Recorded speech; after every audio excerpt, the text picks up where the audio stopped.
こんにちは。こんにちは。よろしくお願いします。今日は皆さんにちょっと説明があります。何ですか？あの、先週収うん。録しました、私たはい、ち。しましたね。したんですけど、はい。ちょっとテクニカルイシューはい。発生しまして、はい。非常にお聞き苦しいお、仕上がりになってましたので、自らこおれは蔵入りとお蔵入りだといいううことですね。判断を下しまして、はい。いや、いいじゃないですか。そういうのもね、やっぱりね。うん、うん。そうなんです。テクニカルイシューでね、ちょっと前もほら、ユミさんのボリュームがすごく低くて、俺のボリューそうです。ムがあって、で、車でうん。聞くとね、ユミさんの声全然聞こえないなっていうのそう、が3週連続ぐらいあったのかな？そうなんですよ。その時は、私がマイクから音を拾うように設定してなくって、パソコンから音が拾うっていあ、う設定になっちゃってて、で、音そう。が小さかったんですけど、今回はマイクから音拾ってるんだけど、その出力っていうか入力のうん。音が非常に小さくなってましうん。て、私が普通に、なんていうの、ヘッドホンとかしずに編集すうん。るんですけど、それなるほど。でも本当に何言ってるかわかんないぐらあ、いそうなんだ。ちっちゃくて、うーん。もうちょっとこれはイラつくと思いまして、聞いてたら。聞いててイラつく。なるほどね。聞いててイそう。ライラしたくないですもんね。そのポッドキャスト聞ういてるのに。そう、私の声に合わせてボリューム上うん。げると、ヨシの声がもうボーンみたいななるほど感じね。になっちゃってたので、ちょっとお蔵入りさせていただきまして、で、はい。その時に話したエピソードに関するアップデートもあるんですけど、そうん。の前回のエピソードを端折って話すと、ヨシの体力作り、テこ入れ会みたいな感じでした。ものすごく手こ入れされて、俺ちょっとはい。へこみましたもんね。あ、そこまでうん。か。私そん嫌われちなに俺、ゃうぐらい結構言ってましたんで。そこテ旅に出クニカるなら、ルじゃないです。旅に出る。そうね。旅に出るなら体力作れということですよね。そうそうそう、そういう感そうじのこかそうね。とを、あの、結構厳しめに言わせていただきまして、でも来週のエピソードのその収録までに靴買っといてよって言って、とにそう。かく運動はいいから歩こうって、まあ、うん。足が弱ったらもう終わりだからって言って、またなんで、か結局同じ感じで俺今回もなんかすごくいやいや、言わ解説です、れてるわけです。これ前回のエピソード。解説なんで。それで、もう来週のエピソードの収録までに靴買っといてみんなにうん。見せるんだよっていう話をしたので、ちょっそうそう、知っと今日はてましたね。うん。本当に買ってきたらしそう、いです。実はね、そう、ゴーゴーの中でも、いや、俺靴買ってさ、なんてうん。話をしてたんで。で、しかいや、もね、実はここ、ヨシがね、開口一番にね、買ってきたよって言ったら、何の話って私覚えだから、てなかった。ひどい話ですよ。覚えユミさん、てなかった。俺買ってきたよ、つって、靴買ったよって言ったのかな？うん、あれだから、買ってきたよって言ってた。いや俺はね、靴買った。またほら、ここで意見が分かれるわけ。靴買ったよって言ったつもりなんですけど、でね、何それっていう顔されたから、この野郎と、うん、これ見て、本当に覚えてなかった。そう、し、あの、しレース、レス、レース、シューレースあの、紐あるん紐がね、だけど結ばなくていいやつ。結ばないタイプです。うん。そう。ね、優しいそリスナーさんがね、俺がもともと履いてる、今ずっと履いてるスウェードのね、紐結ぶタイプのやつがすごくいつも靴履くたびにずっと3時間ぐらいかけて靴履くので、シュう。ーレー結ぶって。スだけ、ゴム製の伸縮できて結ぶうん。必要がない、ゴムに、靴に変わっちゃうっていううん、うん、シューレーうん。うん。スを送ってくれてですね、それを送ってくれた。うん。使ってます。送ってくる。優うしいじゃないでん。すか。優しいです。うん。ねえ。うもうん。ヨシは座ってたら自動でいろいろ来るから、もうあと動かすだけ。いやいやいやいやいやいや。動かすだけだから。座ってたら自動で来る。確かに。いやー、なんかたまにね、うん。誕生日の時かな。結局ほら、誕生日ってね、プレゼント送ってくれたりする時もありますけども、LINE でAmazon ギフト券とかね、なんか、スタバのなんとか券みたいなのか、食事券みたいな。ああいうのを送ってくると全部でね、なんか3万円ぐらいになったんですよ。その金額も、うわ、これ返すのも大変ですよ。返すのもうん、大変ですうん、うけども、ん。とりあえずこれ毎日その誕生日的なことをやれば、俺これで生活できるんじゃないかって、ちょっと勘違いしましたもんね。バースデービジネス。バースデービジネス。1年に1まあまあ、で回しかやりませも、ん。ね、うん。それは、すでに与えたものが返ってきただけなので、そう、もうあ言うの、よ。でもね、俺の中でうん。は与えてるつもり全くないから、本当ずっと申し訳ない気持ちがね、いつもあるんです。うまあ、ん。そこは受け取り上手になりましょうよ。真帆さんのアドバイス通り。それ10年前から言われてる俺、それ。うん。まあでも以前うん。よりは、ね、うん。うん。受け取り上手にそう、なったんありがとうじゃないですか。ございます。で、まあ、前から言ってるけど、この、うん。申し訳ない気分っていうのはちょっと、まあ、よりはないかもしれないですね。うーん。そこが120%ぐらいの喜びに変わったらいいですね。うん。まあ、嬉しいは嬉しいですけども、まあ、100%嬉しいですよ。ううん。ん。またそれでさ、俺もほら、アホだから、お返しの方もやっぱ考えちゃうわけですよ。それ余分だと思う。余分かな。そうかな。でもやっぱりくれたものに関してはギブアンドテイク。あ、でもそうか。ユミさん言うように、もともと俺が何かをそう、与与えてるからえたものが来てるんだよっていう返ってる話です。だけだか話です。ら、うん。うん。気にしなくていいと思う。本当に。そこに、で、受け取って終わり。いやー、そう。そこまだ俺無理だうん。な。もうちょっと時間かけます。そう、あと10年。10年かかるかね。え、63歳。あと10年で。ああ。あれ俺今53だよな。そうそうえ、そうそう。ユウさん53歳なんですね。たし、54? え、53、わかんないです。だと思う。53だと思う。うん。うーん。そっまあ、そか。の辺です。うん。うん。その辺。うん。ゆきさんはなんか、このなんか、近況。近況東うん。京に行ってきたっていう、そんだけです。東京に何しに行ってきたんですか？うーん。YouTuber さんのイベントに行ってきました。えー、はい。何系の YouTuber ですか？英語あ、そちょっと有名な方です。バイリンガールチカさんっていう。う。なんか聞いたことありますね。うん。うん。ちうん。かさんは、いわゆるノマド、ノマドっていうか、旅する YouTuber って感じなんですよ。じゃあ、ベースの、拠点は持ってらっしゃるんですね、もちろん。そうです。まあ一応東京だと思うんですうん。けど、そうそうそう。で、まあ旅するデザイナーになりたい私としては、はい。それを実現されてる方と同じ空気を吸うっていう、うん。いや、なんか、会話する機会とかなかった？あった、会話した。した。じゃあ、私は旅するデザイナーを目指してますって言った。っ聞いて聞いて てこと？あの、そう、質問してんだったんだから。そう、そこを聞いてって聞いてくれる聞いてる聞いてる。もう、オールイヤーズってやつ。どそれさ、言うかなって思うじゃん。ういうこと？そのヨシが言ったこと。えーっ言うかなっていうのは、私旅するデザイナーになりたいんですって聞そういたと。そうそうそう。うんうんうん。そう、そう。今、私がさ、ちかさんにいはいはいはい。言いそうな言葉じゃん。言いそうなこと。っていうまあ、かな、緊張してさ、変なことどうでしょう。言っちゃった。そうかなと思う。なんで、俺もだってそういうのね、そういうなんか、例えば、ね、ポッドキャストやってる人とか、今、ポッドキャストやってる立場だから、う同じん、対等の立場としてなんかいろいろ話ができるような気がするんですけど、うん、例えば、本当にこのリスナーのみ、ポッドキャストやってるっていうことがない場合に、その人に会いに行って、自分が言いたいこと、聞きたいことって俺多分聞けないと思う。うーそうでね、私本当に、本心感までいかないけど、私これ言う予定してなかったみたいなこと言っちゃって、ああ、わかるよ、わかる逆によ。失礼になっちゃって、もうちょっと、あのね、わかるわ。例えば、うん、常井さん。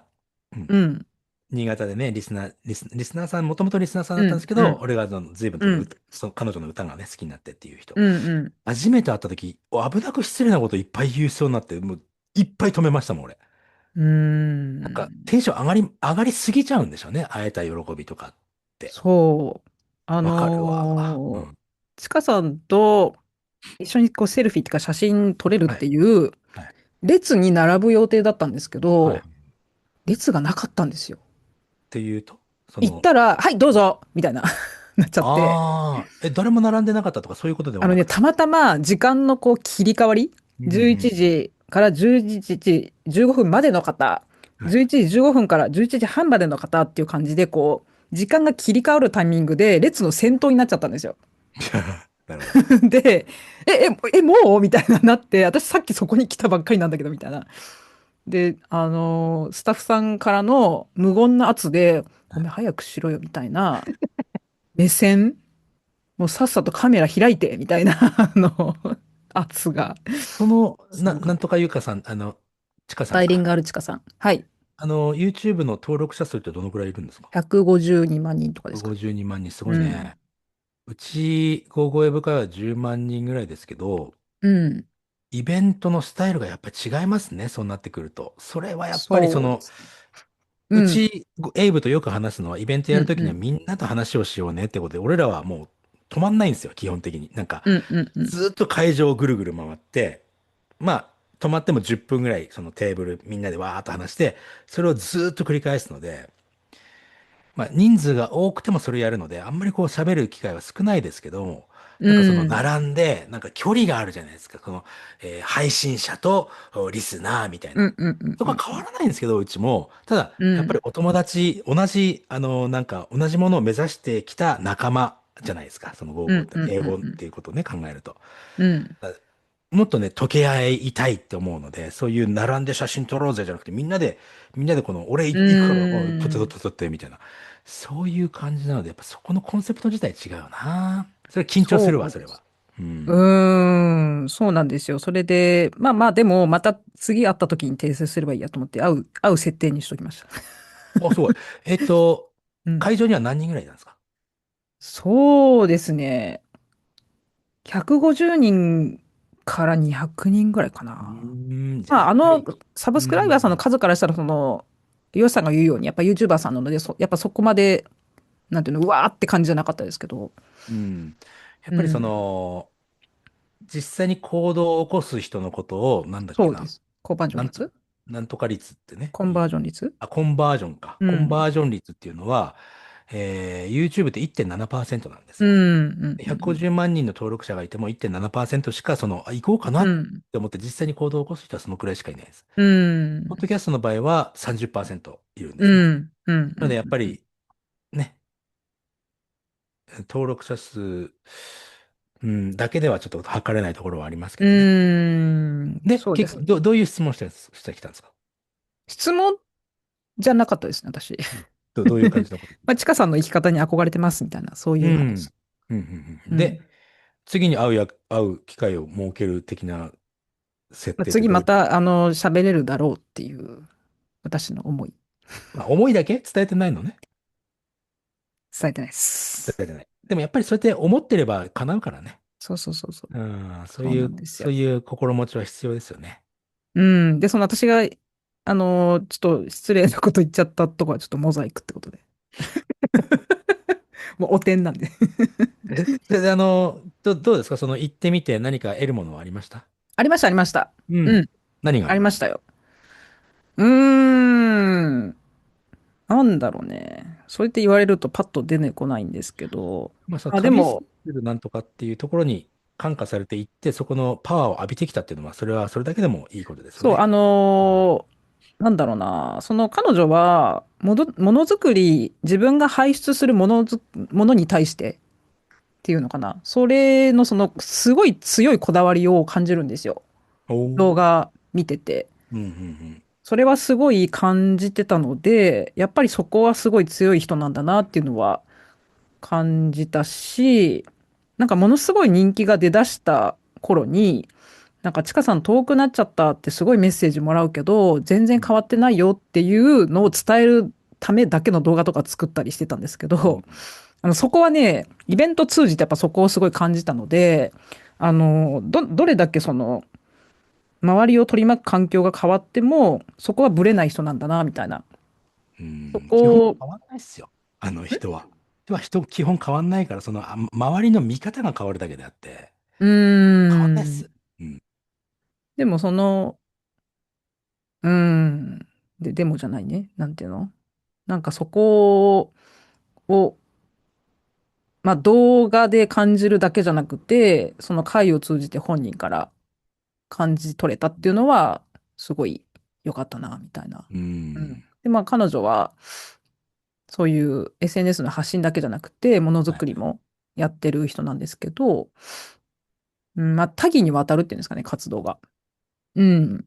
それも、なんか良かった。なんか見れてというか。うん。うよかったよかん。った。そうですね。まあ自分がいろいろやってきたことが最終的につながっていくみたいなね。はいはい。まあ、ヨシさんも言ってますけど、それが垣間見れたというか、うん。うん。そうそう。それは良かったですね。いい経験しましたね。うん。うん。です。はい。まあ、こんなあの、近況な二人でございはい。ます。ちょっと長くなっちゃいました。すいまいやいや、せん。もうレベルが全然違うよね。なんか私の、ね、そういう憧れの人に会いに行くので東京行きましたっていうのと靴買いましたっていうのさ、ちょっと、いや、でも大事なことですよ。なんか普段人のまた怒られる。ためにまた怒られる。頑張れる人がはい。自分のためにはい。靴買いに行ったんですから、すごいことですよ。いや、本当に本当に。そっか。まあ実そういうふうに言わ、際ね、そうやはい、なんってです。行動に起こせる人っていうのは、本当に私いないと思ってるので、そんなにたくさん。靴買うの靴買うのぐらい買うぜ。いや、言い訳してね、また来週って言うんですよ。人間っていうのあは。あ。靴買ったけど俺まだ履いてないからね、これね。知ってる。まあ、一回ちょっと履いたんですよ。うん。だか大丈夫。今日ね、この後履くから、よし。らこの後ね、履くの。そうなんですよ。うん、決まっうん。てる。だって靴買ってからずっと雨だったんだもん。沖縄そういえば、梅雨入りしちゃったから。沖縄。あ、こんなこと早っ。あるんだね。早っ。うん。こんなこと早い早い。よね。うん。早い。で、今日すごい晴れてるから、もしかして、梅雨明けしちゃったかな。ゴールいやいや、そデンウィーク中ずんな早くない。っと雨降ってた。うん。いうん、や、そう。まあ、沖縄はわかんないですよ。うん。まあ、そしうん。て、ということで、じゃあ、はい。おしゃれアレルギースタートでございまはい、す。始まります。この番組は、東京で何かを得てきたユミと、そしてファッションデザイナーユミとです。体力づくりを真剣に考え始めたプロ英会話 T のヨシが、はい。えっと、カルチャー、ファッションなどについてゆるく話す番組です。今日さ、はい。これ見て気づいた人もいるかもしれないですけど、はい。これ、いいんですか？これ、今日から変えるんだよね、そのアはい。ートワーク。ですよね。あとは変わりました。変わりました。変わってますっていう予定です。はい。まあ、今の段階では変わってないからね。これリリースするときにはもう変わってるでしょうってことですね。そう。で、ちらっと見てほしいですね。アーそうなトワーク。んですよ。アートワークの説明はですね、うん。パンク少女がいる。これはパンク少女って、これユミさんこれ。モデルは私の、高校時代です。高校時代こんな感じだったはい。んだ。こんな感じでした。この髪はまあまあ、色はもちろんね、黒だピンク。しでしょうけど。あ、ピンクなのこれ。うん。ピピンク。ンクだったんだ。はい。で、このツンツンうん。かっけえじゃん。夏休み終わったら黒くしたつもりが茶色いみたいな。だったらこのおしゃれアレルギーのアートワークもピンクにしちゃえばいいじゃん。そういうわけにもいかないんですか？そういうわけにはいかないですね。あ、そうなんだ。まあそこごめんなさい。コンセプト聞いてから、意見を言わせていただきまうす。ん。このパンク少女ユミですね。これが左側にいるのが。はい、はい。うん。えウェディングパーティーにうん。招待されてるんですよ。右手に持ってますよね。右手に持ってるの、これウェディングパーティーの招インビ、待状。これ多分ね、アートインビです。ワークではなかなか見えないかもしちっちゃいから。れないですけどね。うん。うん。まあ、そう。ウェディングパーティーの招待状。はい。それで、ハンガーラックにね、結構いっぱい服かかってるんですけど、はい。いまいち、この彼女がときめく服はないわけです。うん、うん、うん。なるほど。なぜって、彼女のパーソナリティが反映した服が一着もないから。彼女のパーソナリティが反映して、それってじゃあちょっと考えると、ちょっと年代とか経験とか、その思考によって変わっていくものじゃないですか。うん。この時の、パンク少女ユミにはこういう系の、まあ、設定ね。うん。これの中にはないということですね。そうです。ないからどうするか。困ってますね、彼女ね。そうなんですよ。まあ、これ本当は T シャツにね、ノーミュージック、ノーライフとか、はい。パンクスノットデッドって書こうと思ったんですけど、はい。はい。ちょっと情報量多すぎるなと思ってやめたんですけあと、ど、うん。あと、まあ、ちょっとごめんなさいね。これ、あえて言えば、ウェディングパーティーよりも、ウェディングインビテーションの方がいいと思います。これ絶対見えない文字に俺指摘してどうすんのって思いますけど。ううん。ん。ウェディングインビテーションの方がストーリー的にはいいんでしょうね、と思いますけどそう、ね。インビテーション読めないかなと思って。これ、いずれにしてもどっちにしても読めないです、これね。この、そう、シンプルな方がまあね、読める読み可能性はあるやすいってことですね。かなって思ったので、パーティーにしました。実際にこのユミさんって、こういう格好してたんですか？うん、うん。そうん。こ大事。大事。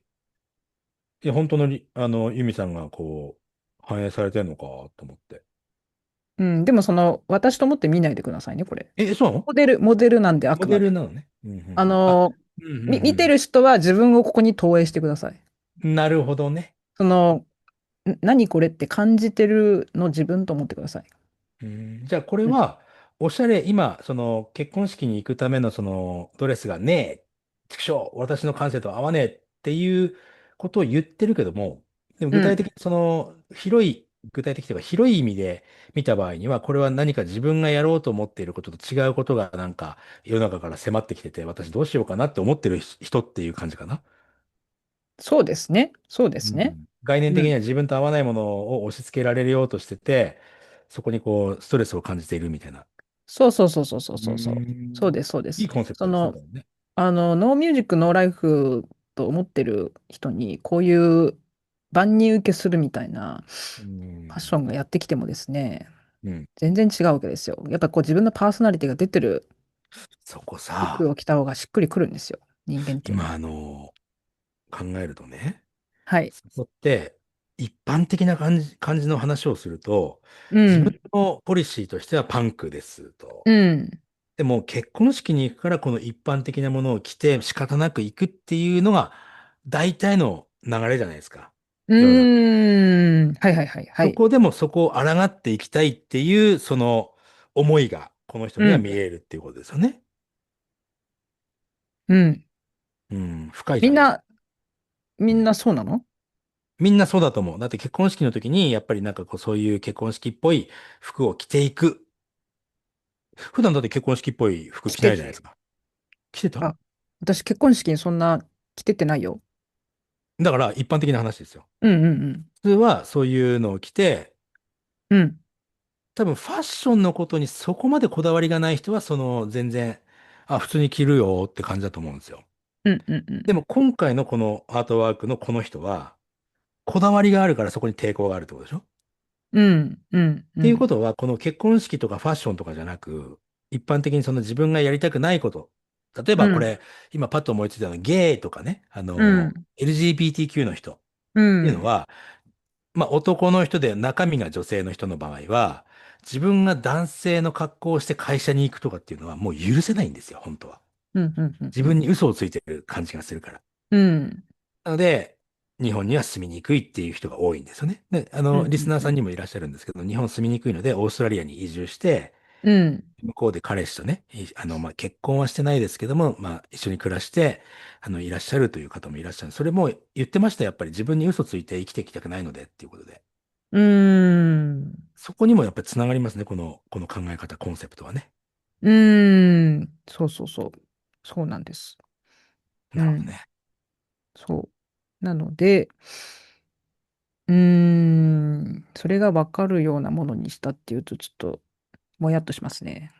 はい。いやいや、まあ、でもこれ説明が必要だっていう場合、説明が必要なものって、説明がないと普通の人は分かんないですよね、これって。うん。はい。これあパッと見たら、のここまでは判断できない。うーうん。ん。要するに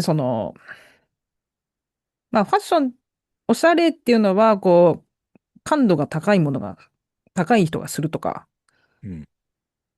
そういうものじゃなくてですね、その人のアイデンティティとかパーソナリティがうん。出てるものなんだよっていう。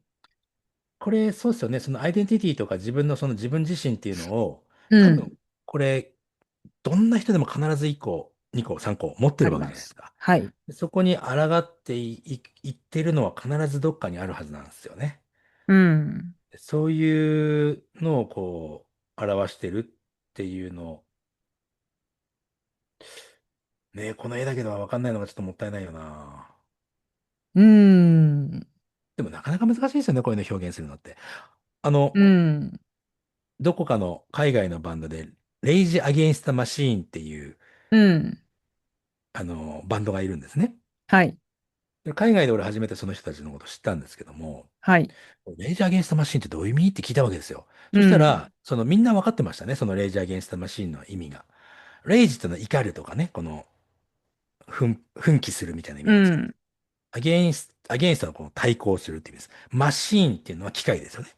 うん。これって、別にAI のね、マシーンが攻めてきたからそこに対抗するって意味ではなくて、うん。毎日毎日、例えばね、日本で言うとサラリーマン、毎日同じ電車に乗って、毎日同じ仕事をして帰ってきて、ビール飲んでお休みみたいな。それっていうのは、毎日毎日同じことを繰り返すマシーンであるということなんですよね。うん。うん。うん。機うん。械であると。その毎日同じことをやってる自分にその怒りをぶつけて、ぶち壊そうでっていう意味なんですよ。レイジャー・アゲンスト・マうーシーンっていうのはね。そん。れ海外の人みんな知ってて、ええ。で俺らだとほら、なんか、ターミネーターの話ですかみたいな、なっちゃうかもしれないですうーけど、ん。説明しなくてもレイジャー・アゲンスト・マシーンの意味は全員分かってましたね。うーん。っていう、そういう、ぐっと、なんか、一言で分かっちゃうようなのって難しいですね、こういうのってね。うーどうん。すればいい。でもそれって、うん。なんでみんな知ってるんだろうなと思ったけど。やっぱり英語として、レイジっていうのは、こう怒りを覚えて抗うって意味があるのうーで、でマシーンっん。ていうのは何だろうって考えたら、やっぱりそれ、本当のマシーンが来るわけじゃねえって思うと、やっぱり毎日のルーティーンのことをマシーンとしうーて捉えるっていうのは、ん。文化的に分かってんじゃないですかね。うーうん。ん。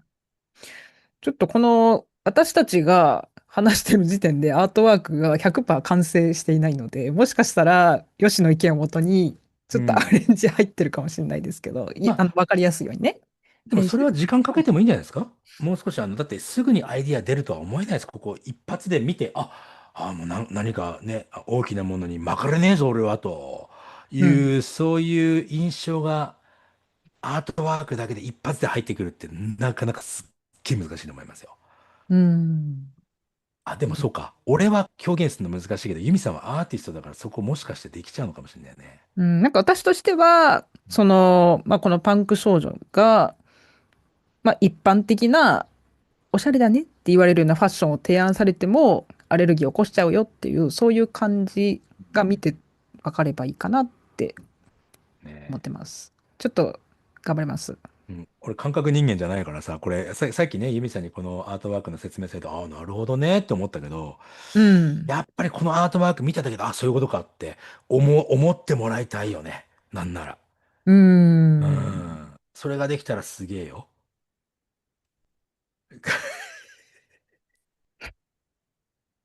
これビデオ見てる人じゃないとわかんないからね。頑張るよって、ちょっとやる気出たね。iPhone の絵文字。iPhone の絵文字。はいはいはい、あるね。できんすか俺はね、そういうの本当に表現するの、言葉じゃないと表現できないから、うん。こういう絵とかね、一文字だけとか、そのタイトルだけで、こう表現するの、本当に俺はね、苦しみまくるので、うんうんうんうん。いなんか、それを俺、ユミさんにお願いしちゃって、なんか本当に恐縮になっちゃいますよ。や、勝手に私がやりました。おあ、願いはされてないです。いや、何も。これからの話よ。この後今の話を踏まえた上でどう作り込むとかっていうのを。普通にこのまま出しちゃうかもしれないですけどね。うん。まあまあ、最初はそれでいきましょうよ。はい。やっぱりこの話を聞いて、このアートワークは見たいから、違うアートワークは見たくないはず。うんうんうんうん。この話のベースになってるのはまず出しましょうか。はい。そうですね。うん。その、パーソナリティとファッションのつながりっていうか、その、一つの例というか、こういうことだよっていう話を今日はしたいんですけど、はい。わかりやすいところで、よし。ちょっとわかんない。全然わかんない。どういうよし、こと？今日 T シャツ見せて。はい。ディーゼルです。何今日に限ってディーゼル着てる？ ということ。いや、今日違う、まあ普通のイベント T シャツだとしましょうよ。うん。よしはだいたいいつも、ポッドキャスト関連とか着てるじゃないですか。うん、まあ、ポッドキャスト好きとかそういうことじゃなくて、もらったものを着てるだけです。うん。うん、でもそれって、ようん。しのパーソナリティつながってますよね。そうね、だって、よしどういう、の人脈とかさ、ああー、そういうところそうね。が、そのポッドキャストで広がってっているわけだから、ポッドキャスト系のやつか、そうか。はい。で、それの関連でいただき物であうん。るんだけど、うん。それをいただくような人脈があるってことなんですよ。みんなは買ってますああ、からね。なるほど。うん。みんな買ってますよね、確かにね。そう。だから、いただいたものを着てるだけなんですよって言いますけど、うん。結局ファッションで出ちゃってるんですよ、それが。その、ヨシのパーソナリティっていうか、な生るほど。き方。生き方までいっちゃうの？そう、生き方。なんかもらったものをこう、恵んでもらったものを俺がなんかこう聞いてるから、なんか、その、なんか、ヨシの言いどういう言い方？方がちょっとどうかと思うけど、言い方変えましょうよ、そこなんか。もらったっていうか、なんかプレゼントしていただいたもの。そうね。うん、うん。恵んでもらったわ、まずい。なんかそれも、同じことっていうか、バースデーギフトじゃないですけど、うん。まあ、ヨシさんいつも人にあげてるから、物が返ってくるっていう感じで、T シャツも同じことだと私は思ってます。うん。なるほどね。でもやっぱだから、そこでまた同じ話になっちゃいますけど、俺はあげてる感覚はないからさ、うん。そんなおこがましいって思っちゃう俺。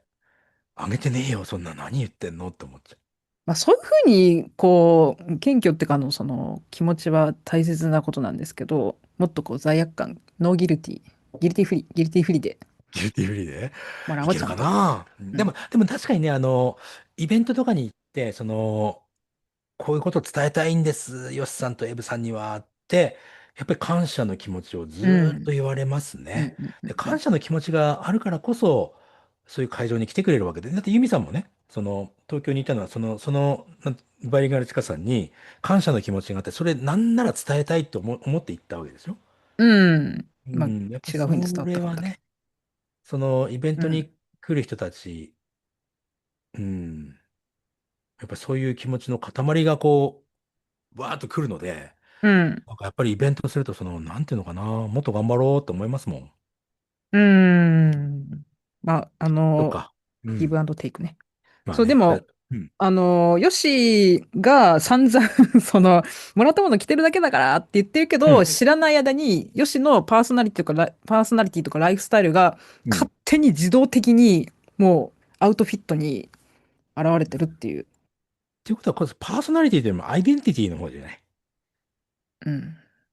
何が違うのっていう顔してるうけど。そうんそう、まあ、そうそう。どっちでもいいんだけどね、みたいな。いや、これどっちでもよくないよ。パーソナリティっていうのは自説分の明してください。そのはい。性格であって、アイデンティティっていうのは自分を織りなすためのものっていじゃあ、うかな。アイデンティティです。もうめんどくさいわ、本当に。巻いてる。いや、でも言いなまあね。がら、まあ、アイデンティティだよなって自分でも思って。でも、パーソナリティが表に出たものがアイデンティティなわけだから。うん。ああ、だってそうか。俺最初から言うなっていうの感じだけど。まあまあ、でもそういうことですよなね。るほどね。そっか、ファッションっていうのはじゃあ、よくうん。言われるオタクファッションみたいなさ、リュック背負ってうさ、バん。ンダナ巻いて、あれもやっぱりじゃあ、パーソナリティであり、アイデンティティですもんね。バンダナは、要はオタクって言っても海外のオタクですよね。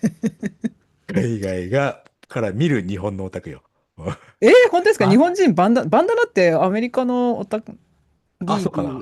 うん。結構、秋葉原でバンダナしてる、赤いバンダナで、チャックの、チェテスト。ックのうん。シャツに、シャツ。あの、半袖、じゃない、半袖じゃない、ノースリーブの、ジージャンみたいなの着てる人が多い。それなんかザ、ヘビメタの人じゃないかな、アメリカの。そうなの？違うか。うん。でも、そういうふうに考えると、カテゴリー分けはなんかできるかもしれないですね。うーん。まあでできる。も、まあカうん。テゴリー分けはちょっとまあ置いといてですけど、うん。私は本当に皆さんそうだと思います。来てるものを見て、その人のライフスタイルとかもやっぱり分かる。まあ、全部よしで例出しますけど、まあ今は番組系の T シャツとジーンズと B さんじゃないですか。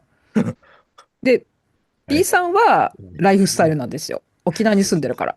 スリーワードで終わっちゃうっていうね、まあね、でもほら、うん。今日からは靴だぜ。うん。それまあ、そは旅れはいいとして、立つからね。旅立つからね、そうね。うん。そうそう。それライフスタイルうん。そうか。の変化が出てるでしょ？だからじゃあ、全然うん。こだわっても興味もないよって言ってても出ちゃってるんですよ。なるほだからどね。そういうのがファッションなんだっていうか、定義するわけじゃないですけど、そこをちょっとね、なんか理解してもらいたい。いろんな人に。ああ。うん。なんかファッションとかおしゃれとか興味ないですって言っててもやってるようん。みたいな。なるほどね。っていうことは、うん。そこで、やっぱり取り立たされるのは、ユミさんのそのパーソナルスタイリストっていうのは、そこを無理やりこじ開けるってわけじゃないですか。